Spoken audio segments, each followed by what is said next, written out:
Welcome to Democracy Now!, democracynow.org, the War and Peace Report. I'm Amy Goodman.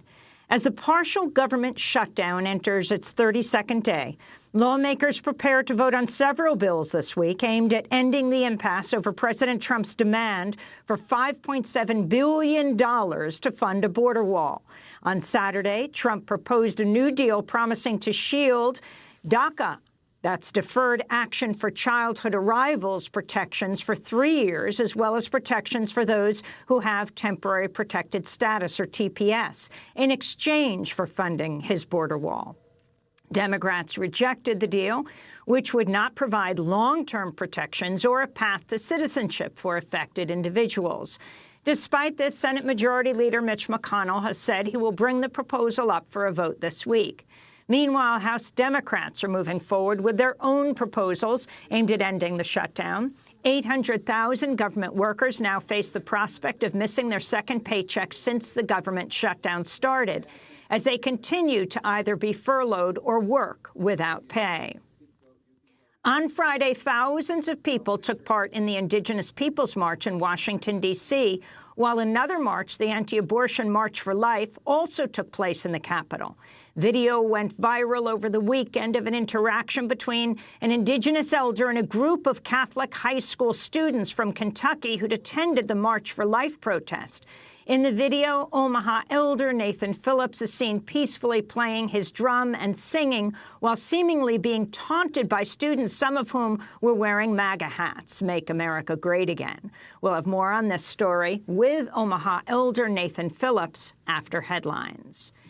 Women took to the streets across the country and the world Saturday, 2 years after the historic 2017 Women's March protesting President Trump's inauguration. In New York City, Democracy Now! Spoke to participants at the Women's Unity Rally, one of two separate events held in the city for the Women's March. My name is Michelle Folks.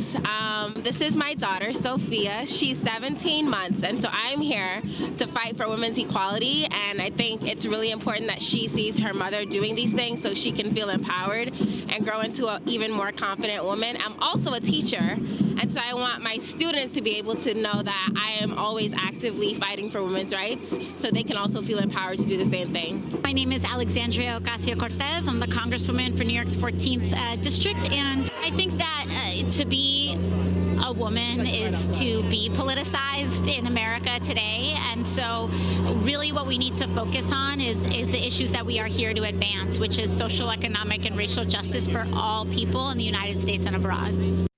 In a rare move, the Office of Special Counsel Robert Mueller issued a statement Friday denying the principal claim of a damning BuzzFeed article which said the special counsel had evidence that Trump directed his former personal attorney, Michael Cohen, to lie to Congress about negotiations to build a Trump Tower in Moscow. BuzzFeed told CNN Sunday it remains 100% behind its reporting.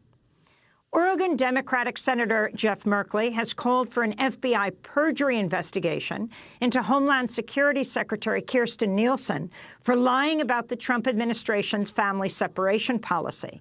Senator Merkley released a 2017 memo Thursday that showed a Trump administration policy option involving, quote, separating family units. Secretary Nielsen has stated multiple times there's no policy to separate families, including during congressional testimony last month. A Department of Health and Human Services report last week found thousands more children were removed from their parents at the U.S.-Mexico border than previously reported. In Afghanistan, Taliban fighters killed dozens of security forces at a military intelligence base in Wardak province Monday. Some reports put the number of dead as high as 100. The attack came as the Taliban and the U.S. are holding peace talks in Qatar. Last month, President Trump announced the U.S. will withdraw about half its troops in Afghanistan. In Syria, a car bomb injured members of a joint American-Kurdish patrol Monday, days after an ISIS-claimed attack in the city of Manbij killed 19 people, including 4 Americans. Meanwhile, Israel has confirmed it launched a series of airstrikes against Iranian targets in Syria Sunday night. Reports are emerging the strikes killed at least 21 people, including 12 Iranian soldiers. In Yemen, U.S.-backed Saudi-led forces launched airstrikes on Yemen's capital Sana'a on Saturday night. Local reports say at least 2 civilians were killed. The strikes come as the UN attempts to broker peace talks with warring parties in Yemen. The UN has said 2 shipwrecks in the Mediterranean may have killed some 170 migrants who were crossing over to Europe. One ship reportedly sank off the coast of Libya with over 100 people on board. The UN says over 2,200 migrants either died or reported missing while crossing the Mediterranean in 2018. In Serbia, over 10,000 people marched through Belgrade Saturday to protest Aleksandar Vučić. Protesters are demanding press freedom and reforms to the country's electoral system. This weekend was the 8th consecutive week of large-scale anti-government protests in Serbia. In Venezuela, the government of President Nicolas Maduro said Monday it suppressed a military revolt, arresting a group of officers who stole weapons and kidnapped 4 officials. The attack at a National Guard outpost in the capital, Caracas, came shortly after a social media video circulated showing a sergeant calling for Venezuelans to support the removal of President Maduro. Maduro was inaugurated earlier this month to a second 6-year term. While some, including the United States, have called last year's election illegitimate, Maduro has accused the United States, along with Canada and 12 Latin American allies, of plotting a coup against his socialist government. To see our recent interview with Venezuelan Foreign Minister Jorge Arreaza, go to democracynow.org. In Colombia, the National Liberation Army, known as the ELN, claimed responsibility for a suicide bomb attack that killed at least 21 people and left at least 68 injured in the capital, Bogota, Thursday.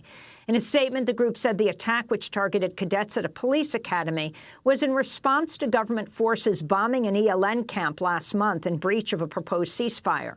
Colombia's right-wing president, Iván Duque, said he is issuing arrest warrants for ELN representatives who are currently in Cuba for peace talks. In Mexico, the director of community radio station Radio Cachana was found dead in Baja California Sunday, the first journalist to be killed in Mexico this year. Rafael Murua Manriquez had reported receiving death threats and harassment after criticizing the mayor of Mulegé, Felipe Prado, and had been under federal protection. Journalism and free speech advocates are calling for an investigation into his killing.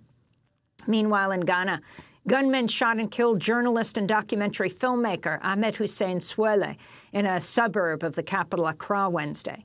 The undercover reporter who helped expose corruption in soccer was recently targeted by a Ghanaian lawmaker and member of the ruling New Patriotic Party who revealed the journalist's identity on television and told viewers to attack him. In Arizona, a judge rendered guilty verdicts for 4 activists from the humanitarian group No More Deaths. The volunteers were accused of crimes related to their efforts to leave water and food in the harsh Sonoran Desert to help refugees and migrants survive the deadly journey across the U.S. border. They now face up to 6 months in prison. In a statement, No More Deaths volunteer Catherine Gaffney said, "This verdict challenges not only No More Deaths volunteers, but people of conscience throughout the country. If giving water to someone dying of thirst is illegal, what humanity is left in the law of this country?" unquote. 5 more volunteers with the group are still scheduled to face trial. To see our recent interview about this case, go to democracynow.org. In New York City, social leaders gathered at the Riverside Church in Harlem Monday to honor Martin Luther King Jr. The church is where King delivered his seminal Beyond Vietnam speech April 4, 1967. Democracy Now! Spoke to journalist Jamel Hill. My fear today is that white supremacy has become mainstream. The fact that you have a lawmaker, a congressman who openly asks what's wrong with white supremacy or where did that term come from. I think that speaks to everything that we're seeing in this climate right now. Somehow it's become more distasteful to be known as a white supremacist than the actual practice of white supremacy, where it's more offensive to be labeled a racist as opposed to the actual practice of racism. Meanwhile, Vice President Mike Pence came under fire after he compared Dr. King to President Trump over the weekend on CBS's Face the Nation, saying, quote, You think of how he changed America. He inspired us to change through the legislative process to become a more perfect union. That's exactly what President Trump is calling on the Congress to do, Pence said. On Monday, Trump and Pence paid an unannounced 2-minute visit to the Martin Luther King Memorial in Washington. Again, they stayed for approximately 2 minutes. California Democratic Senator Kamala Harris has announced she will run for president in 2020. Harris, who shared the announcement Monday on Good Morning America, was previously the district attorney for San Francisco and the attorney general of California. I feel a sense of responsibility to stand up and fight for the best of who we are. And that fight will always include, as one of the highest priorities, our national security. Senator Harris is the child of immigrants, an Indian mother and Jamaican father. She chose to make her announcement on Martin Luther King Day and reportedly chose a red and yellow color scheme for her official logo as a nod to Shirley Chisholm, who in 1972 became the first black woman to run for president in the United States. Senator Harris is now the 4th woman to enter the 2020 Democratic race for president. In more news from the 2020 presidential election, Hawaii Congressmember Tulsi Gabbard, who announced her run earlier this month, released an online apology for past statements against the LGBTQ community. In my past, I said and believed things that were wrong. And worse, they were very hurtful to people in the LGBTQ community and to their loved ones. I'm deeply sorry for having said them. My views have changed significantly since then, and my record in Congress over the last 6 years reflects what is in my heart. Congressmember Gabbard has supported progressive legislation during her time in Congress, including backing Medicare for All and a Green New Deal. In 2016, the Iraq War veteran quit as Democratic National Committee vice chair and threw her support behind Senator Bernie Sanders' run for president. Gabbard has said her candidacy will center around war and peace and will focus on the U.S. foreign wars though some on the left have criticized some of her foreign policy views, including her relationship with India's ruling far-right BJP party and Prime Minister Narendra Modi. In Chicago, former police officer Jason Van Dyke was sentenced to 6 years and 9 months in prison for the 2014 murder of African-American teenager Laquan McDonald. Van Dyke fired 16 bullets into McDonald, even as dash cam video showed the teenager posed no threat. The day before Van Dyke's sentencing, a judge acquitted 3 officers accused of covering up the murder. A protest is planned in Chicago today over those acquittals.